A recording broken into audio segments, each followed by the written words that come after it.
அனைவருக்கும் வணக்கம். நல்ல சமூகம் உருவாகணும், அதுக்காக நான் உங்கள் பிரபாரன் பேசிட்டு இருக்கேன். ஏப்ரல் 23 சென்னை உயர்நீதிமன்றம் அமலாக்கத்துறைக்கு ஒரு உத்தரவை போடுறாங்க. டாஸ்மாக் துறையில் 1000 கோடி ரூபா ஊழல் நடந்திருக்குன்னு சொன்னீங்கல்ல, ஸோ அது சம்பந்தமான வழக்கு விசாரணையை நீங்கள் உடனடியாக தொடங்கலாம். யாராருக்கு சம்மன் இஷ்யூ பண்ணி கூப்பிட்டு விசாரிக்கணுமோ விசாரிக்கலாம் அப்படின்னு 23 சொல்கிறாங்க. 24 அமலாக்கத்துறை அதுக்கான விசாரணை அப்படிங்கிறத தொடங்கிட்டாங்க. நேற்று டாஸ்மாக் துறையில் இருக்கக்கூடிய உயர் அதிகாரிகள் 3 பேருக்கு அமலாக்கத்துறை சம்மன் இஷ்யூ பண்ணியிருக்காங்க.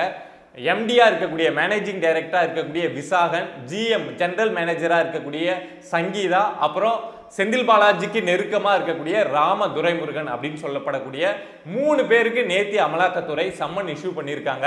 இதுல இந்த ராம துரைமுருகன் இருக்காருல்ல, ஸோ அவருடைய விஷயங்களை கேட்கிறப்போ ரொம்ப இன்ட்ரெஸ்டிங்கா இருக்கு. இவர் ஒரு டிஸ்ட்ரிக்ட் மேனேஜரா இருந்திருக்காரு.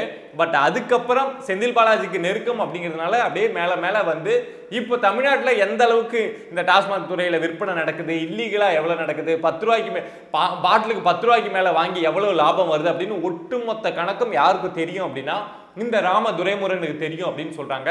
ஸோ இவரு செந்தில் பாலாஜி டீமுக்கு நேரடி கட்டுப்பாட்டில், அதாவது செந்தில் பாலாஜியோட தம்பி அசோக் குமார் இருக்காருல்ல, ஸோ அவருடைய நேரடி கட்டுப்பாட்டில் இங்க இன்னைக்கு இவ்வளவு கலெக்ஷன் ஆயிருக்குன்னா, இந்த வாரத்தில் இவ்வளவு கிடைச்சிருக்குன்னா அப்படின்னு நேரடியா இந்த ராம துரைமுருகன் யாருக்கு ரிப்போர்ட் பண்ணுவார் அப்படின்னா செந்தில் பாலாஜியோட தம்பி அசோக் குமாருக்கு பண்ணுவார் அப்படின்னு சொல்றாங்க. ஸோ இப்போ இவங்க 3 பேரையும் விசாரணைக்கு அமலாக்கத்துறை எடுத்திருக்காங்க.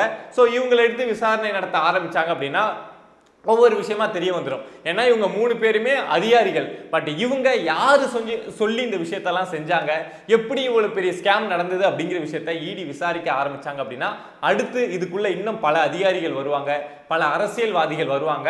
ஸோ அதுக்கப்புறம் இடி அமலாக்கத்துறை இந்த வழக்கை எப்படி கொண்டு போறாங்க அப்படிங்கிறது ரொம்ப முக்கியம். ஸோ இந்த ராம துரைமுருகனை இந்த வழக்கு விசாரணைக்குள்ள எடுத்திருக்கிறது நேரடியா செந்தில் பாலாஜிக்கு ஒரு பெரிய பாதிப்பை ஏற்படுத்தும் அப்படிங்கிறது தான் எல்லாரும் நினைச்சிட்டு இருக்க ஒரு விஷயம்.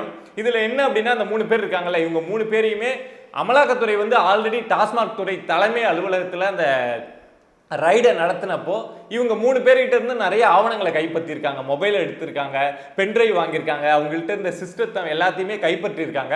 ஸோ அப்போவே இவங்க கிட்ட சில விசாரணை அப்படிங்கிறதும் 3 நாள் அங்கே தலைமை அலுவலகத்திலே வச்சு விசாரணை நடத்தினாங்கல்ல, ஸோ இவங்க 3 பேர்கிட்டையும் சில விசாரணை அப்படிங்கிறது அப்போவே நடந்திருக்கு.